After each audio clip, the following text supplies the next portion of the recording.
हमारा अगला प्रश्न है, वर्ण व्यवस्था से आप क्या समझते हैं? तो इसका आंसर इस प्रकार से लिखा जाएगा। प्राचीन भारतीय समाज को 4 भागों या वर्णों में बांटने की व्यवस्था को ही वर्ण व्यवस्था कहा जाता है।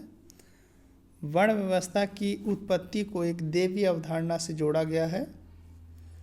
ऋग्वेद के 10वें मंडल की पुरुष सूक्त अवधारणा के अनुसार एक विराट महापुरुष के विभिन्न भागों से या अंगों से उनकी उत्पत्ति हुई है। यानी कि यहाँ पे यदि इसकी व्याख्या की जाए तो इसका कहना है कि जो प्राचीन भारतीय समाज था उसको 4 भागों में बांटा गया था। उनको 4 भागों में बांटने की व्यवस्था को ही वर्ण व्यवस्था कहा गया है। और उनका मानना था कि इस वर्ण व्यवस्था की उत्पत्ति एक विराट नामक महापुरुष के विभिन्न अंगों से हुई है, जिसका उल्लेख जो है ऋग्वेद के 10वें मंडल की पुरुष सूक्त अवधारणा में किया गया है। तो इसका कहना है कि विराट नामक महापुरुष के मुख से ब्राह्मण का जन्म हुआ, जिसका कार्य था अध्ययन करना, अध्यापन कराना तथा धार्मिक क्रियाकांड करना। दूसरा है भुजा।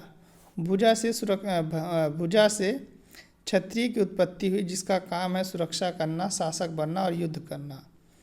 जंगा से वैश्य की उत्पत्ति हुई, जिसका काम है कृषि करना, व्यापार वाणिज्य करना और गौ पालन करना। पैर से शूद्र की उत्पत्ति हुई, जिसका मुख्य कार्य था ऊपर के तीनों वर्णों की सेवा करना। और लास्ट में ये कहा गया है, चारों वर्णों के अधिकार तथा कर्तव्य निर्धारित किए गए थे। कर्तव्य विमुख व्यक्ति को अपराधी समझा जाता था। अर्थात जो व्यक्ति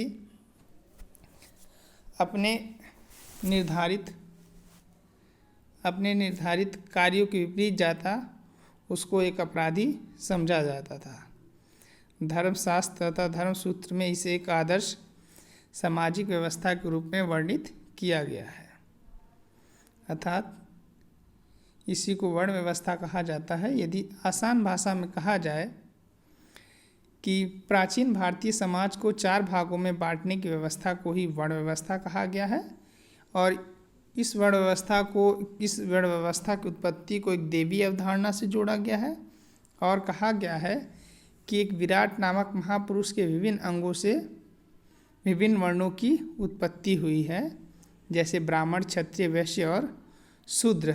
और इन तीनों चारों के कर्तव्य और अधिकार निर्धारित कर दिए गए थे और जो भी इनसे बाहर जाने का प्रयास करता उसको समाज दंडित करता, समाज तथा शासक दंडित करता था।